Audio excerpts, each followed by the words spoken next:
आप देख रहे हैं खबर तो समझिए और आपके साथ मैं हूं विवेक। आरआरबी एनटीपीसी रिजल्ट के विरोध के बाद रेलवे बोर्ड ने दोनों परीक्षाओं पर रोक लगा दी है। बावजूद इसके 28 जनवरी को देशव्यापी आंदोलन की घोषणा की गई है। विपक्षी पार्टियां छात्रों के कंधे का इस्तेमाल कर इस मुद्दे पर सियासी रोटी सेकने की कोशिश में है।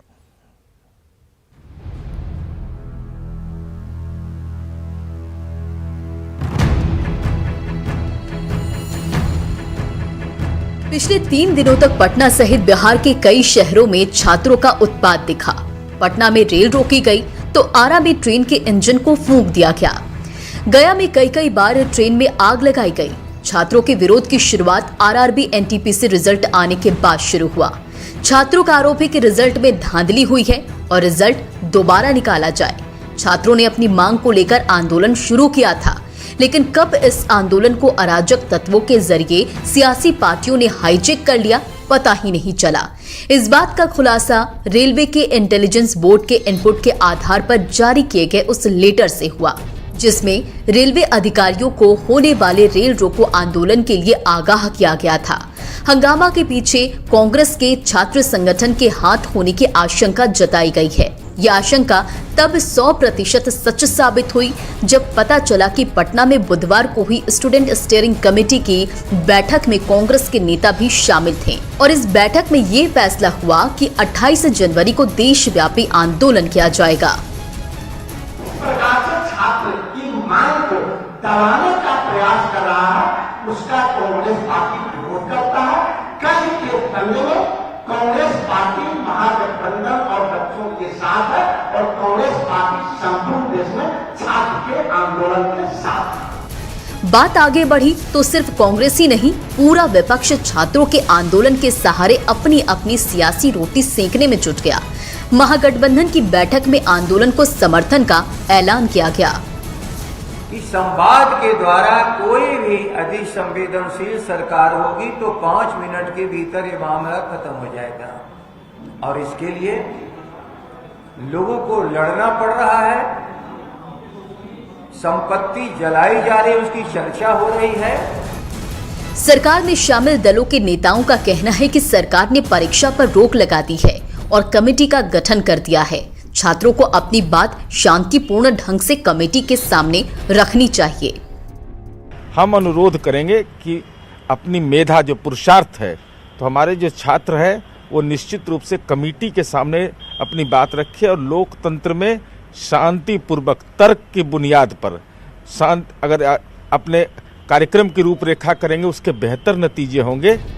सोमवार से शुरू हुए विरोध प्रदर्शन में सरकारी संपत्ति को नुकसान हुआ है, ट्रेनों की आवाजाही पर असर पड़ा है और यात्रियों को खासी परेशानी हुई है। 28 को होने वाले आंदोलन का शांतिपूर्ण होना देश और छात्रों दोनों के हित में है। न्यूज़ 18 के लिए पटना से रवि एस नारायण और आनंद अमृतराज की रिपोर्ट। चलिए इस खबर को समझते हैं। 14 और 15 जनवरी को आरआरबी ने रिजल्ट जारी किया और रिजल्ट में धांधली का यहां पर छात्रों ने आरोप लगाया और रिजल्ट के विरोध में जगह जगह पर प्रदर्शन शुरू हो गए। जो छात्रों के विरोध के बाद रेलवे की जो दोनों परीक्षाएं थी उन्हें रोक दिया गया। रेल मंत्रालय में हाई लेवल कमेटी का गठन किया, यानी कि सरकार छात्रों की समस्या को समझ रही है, छात्रों को अपनी बात को रखने का मौका दे रही है। अब छात्रों को अपनी बात कमेटी के पास रखना चाहिए, लेकिन बातचीत के बजाय आंदोलन तेज करने की तैयारी होने लगी।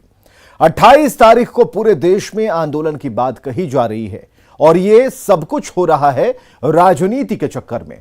राजनीतिक दलों के नेता छात्रों को भड़काने में लगे हैं। खासकर कांग्रेस एनएसयूआई के जरिए सियासी फायदा उठाने में लग गई है। छात्रों को सपोर्ट करने की बात कहकर भड़काया जा रहा ताकि उत्तर प्रदेश चुनाव में इस मुद्दे को भुनाया जा सके। तो सवाल है कि हिंसक आंदोलन से छात्रों को क्या मिलेगा? क्या ट्रेन में आग लगाने से मांग पूरी हो जाएगी? क्या रेल पटरी जाम कर देने से नौकरियां मिल जाएंगी? क्या पुलिस वालों पर पत्थरबाजी से रिजल्ट दोबारा आ जाएगा? या फिर रेलवे यात्रियों को परेशान करने से सब कुछ ठीक हो जाएगा? इसका जवाब है शायद नहीं, क्योंकि इससे सिर्फ राष्ट्रीय संपत्ति को नुकसान होगा, आम यात्री परेशान होंगे, जो जनजीवन है वो अस्त व्यस्त हो जाएगा और हो सकता है कि इसका खामियाजा भीड़ में शामिल छात्रों को भी हो रेलवे ऐसे छात्रों की पहचान कर हमेशा के लिए उन्हें ब्लैक लिस्ट भी कर दे। मतलब यह कि हिंसक आंदोलन से छात्रों को कोई फायदा नहीं होगा। राजनीतिक दल जरूर इसका फायदा उठा लेंगे, सरकार के खिलाफ माहौल बनाएंगे, देश में अस्थिरता का वातावरण पैदा कर देंगे। इसलिए छात्रों को राजनीतिक दलों के बहकावे में नहीं आना चाहिए। आगे बढ़ते हैं। बीजेपी नेता और राज्यसभा सांसद सुशील कुमार मोदी ने प्रशासन से छात्रों और शिक्षकों पर कठोर कार्रवाई नहीं करने की सलाह दी है। सुशील मोदी आज रेल मंत्री अश्विनी वैष्णव से मिले और उन्होंने बताया कि रेल मंत्री ने छात्रों की हर मांग को मानने का भरोसा दिया है। भारत के रेल मंत्री श्री अश्विनी वैष्णव जी से मेरी लंबी बातचीत हुई है और उन्होंने आश्वस्त किया है कि एनटीपीसी के परीक्षा के अंदर एक छात्र एक रिजल्ट की जो मांग है उस पर उन्होंने सहमति प्रकट की है और कहा कि 3.5 लाख और छात्रों का रिजल्ट प्रकाशित किया जाएगा। साथ ही साथ मैं पटना के पुलिस प्रशासन से अपील करूंगा कि छात्रों और शिक्षकों पर किसी प्रकार की कोई दमनात्मक कार्रवाई नहीं होनी चाहिए। अगर रेलवे बोर्ड ने समय रहते स्पष्टीकरण दे दिया होता तो शायद ये दुर्भाग्यपूर्ण स्थिति पैदा नहीं हुई होती। चलिए खबर को समझते हैं। आरआरबी एनटीपीसी के रिजल्ट के विरोध में छात्रों ने प्रदर्शन किया और छात्रों की जो परेशानी है इसे समझते हुए सरकार एक्शन में आ गई और हाई लेवल कमेटी का गठन कर दिया। वहीं अब छात्रों के लिए बीजेपी राज्यसभा सांसद सुशील कुमार मोदी भी सामने आए और सुशील मोदी ने रेल मंत्री अश्विनी वैष्णव से बातचीत की है और आश्वस्त किया है कि एक छात्र एक रिजल्ट पर रेल मंत्री सहमत हैं। रेल मंत्री ने आश्वस्त किया कि 3.5 लाख और छात्रों का रिजल्ट जारी किया जाएगा। यानी कि छात्रों की मांग पर सरकार गंभीर है। छात्रों की समस्या का निदान सरकार चाहती है। सुशील मोदी ने पटना पुलिस से अपील की है कि छात्रों शिक्षकों पर किसी भी तरह की दमनात्मक कार्रवाई ना हो। यानी कि सरकार और बीजेपी छात्रों के साथ है, तो अब जरूरी है कि छात्र किसी बहकावे में ना आए, क्योंकि रेलवे राष्ट्र की संपत्ति है, तो इसे समझना बेहद जरूरी होगा। आगे बढ़ते हैं। अब ये जो वार है वो दरवाजे तक पहुंच चुका है। यूपी का चुनाव जो है वो सामने है, चुनावी समर सामने है, इसलिए पश्चिमी उत्तर प्रदेश में सभी दल कमर कस रहे हैं। फिलहाल सबकी निगाहें हैं जाटलैंड पर। बीजेपी मनाने में जुटी है तो आरएलडी रिझाने में, क्योंकि सभी जानते हैं कि यूपी में जिनके साथ जाट उन्हीं के होंगे ठाठ। यूपी की लड़ाई जाटों पर बनाई, जिसके साथ जाट उसी की ठाठ। मानेंगे जाट तो बनेगी बात।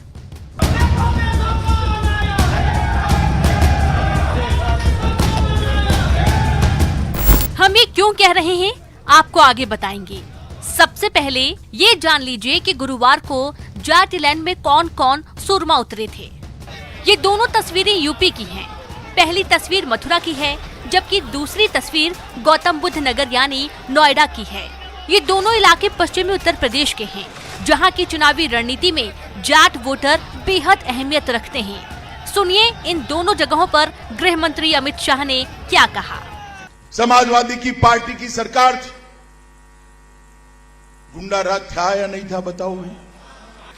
और जब इन पर गाज गिरती है, अखिलेश जी के पेट में दर्द होता। आजम खान जी जेल में है, अतीक अहमद भी जेल में है, मुख्तार अंसारी भी जेल में है और मुकदमे इतने लगे हैं कि पूरी की पूरी नोटबुक भी लिखते लिखते समाप्त हो गई। मोदी कैबिनेट के नंबर 2 यानी राजनाथ सिंह भी समर में उतर चुके हैं। उन्होंने भी गुरुवार को जाटलैंड यानी गाजियाबाद में चुनावी बिगुल फूंक दिया। डोर टू डोर अभियान के तहत लोगों के दरवाजे तक पहुंचे और सुनिए क्या कहा। जब होगा कानून का शासन, तब विकास करेगा योगासन। गृह मंत्री अमित शाह और रक्षा मंत्री राजनाथ सिंह के अलावा मुख्यमंत्री योगी आदित्यनाथ भी गुरुवार को जाटलैंड में दहाड़े। बिजनौर में सुनिए योगी आदित्यनाथ ने जनता से क्या कहा।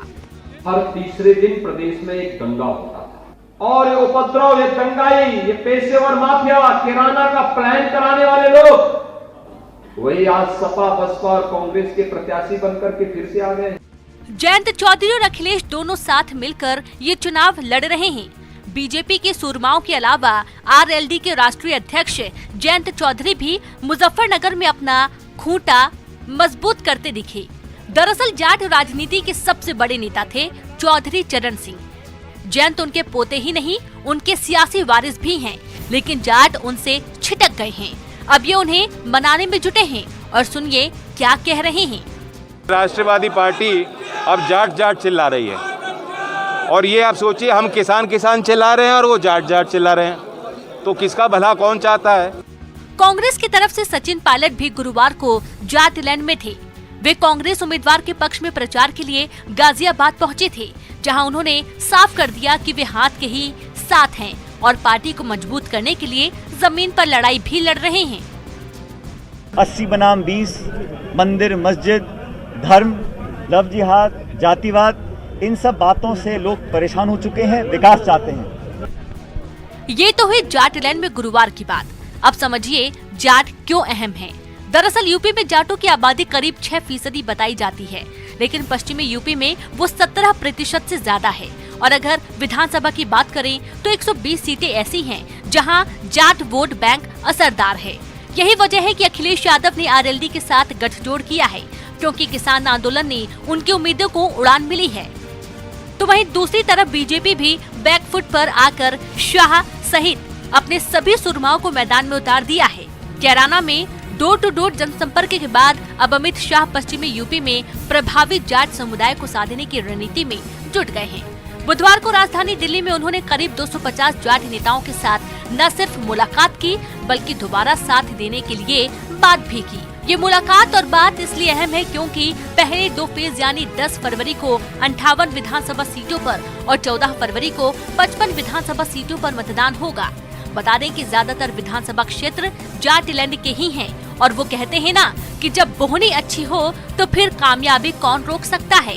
Bureau report, news 18 network. चलिए इस खबर को भी समझने की कोशिश करते हैं कि उत्तर प्रदेश में 7 चरणों में मतदान होना है। पहले चरण में 10 फरवरी को 58 सीटों पर मतदान होगा।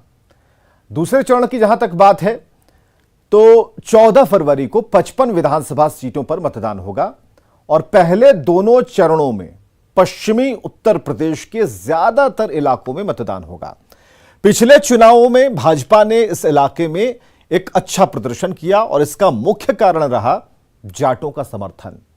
वैसे तो यूपी जाटों की आबादी यहां पर 6% के करीब है, लेकिन पश्चिमी उत्तर प्रदेश में यह करीब 17% है। लोकसभा की 1 दर्जन और विधानसभा की 120 सीटों पर जाट वोट बैंक का असर है। तो 2014 में बीजेपी को जाटों का जबरदस्त समर्थन रहा है और 2017 के यूपी विधानसभा चुनाव में भी पार्टी को वैसा ही सपोर्ट मिला। तो 2017 में बीजेपी ने यहां 143 में से 108 सीटें हासिल की थीं।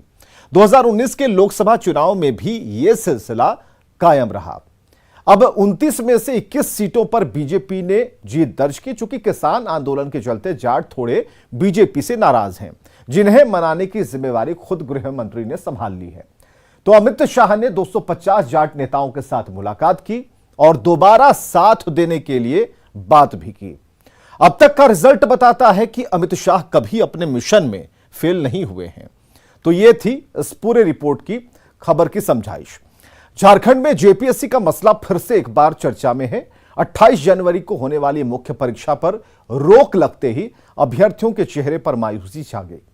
वहीं राज्य की मुख्य विपक्षी दल बीजेपी ने पीटी रिजल्ट में आरक्षण देने को लेकर सरकार की जानकारी पर सवाल खड़े कर दिए हैं।